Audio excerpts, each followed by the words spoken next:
నైట్లోనే నేను వాష్రూమ్ కిందకి వచ్చినా. నేను మా మమ్మీ ఎవరితో మెసేజ్ పంపుతుంది. మా డాడీ చూసినాడు, అయినా ఏమనలా. మా డాడీని కొట్టి చంపేసి జైలుకి పోయినారు. రెడ్డప్ప వాళ్ళంతా కలిసినారు. మేము స్టేషన్ పోయి నేను మా పెద్దనాన్న పైకి పోయి కిందకి వస్తా అన్నప్పుడు అటు చూసినాడు. అటు చూసి నా వైపు నవ్వినాడు. నాకేం భయం వేలా. మళ్ళా బయటికి వచ్చినాక వాళ్ళ కొడుకు చెప్పినారంట. ఏమని చెప్పినాడంటే, వాళ్ళ కొడుకు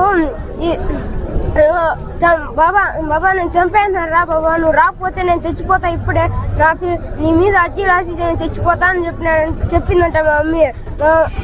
సరేలే, మా ఆయన అక్కడ సంబంధం ఉన్న వాళ్ళైనా వచ్చి ఏమైనా చచ్చిపోతే నా మీద వస్తుందని చెప్పి భయపడి పోయి తీసుకెళ్ళిపోయినారు. ఇంటికానిక తీసుకుపోయి బండిలో తీసుకెళ్ళి కొట్టి చంపేస్తున్నారు. ఆడ బ్లడ్ మొత్తం కారిపోయింది. ఆడపోయి ఇసుక ఆ ట్రాక్టరీలో పోయి ఇసుక మొత్తం ఆడ పెట్టే ఇది కింద పోసేసినారు ఇసుక మొత్తం.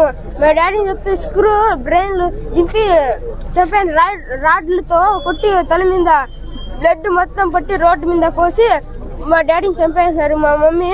అందుకని ఉరి శిక్ష చేయాలి, ఇద్దరికి ఉరి శిక్ష చేయాలని కోరుకుంటున్నాం అంతే.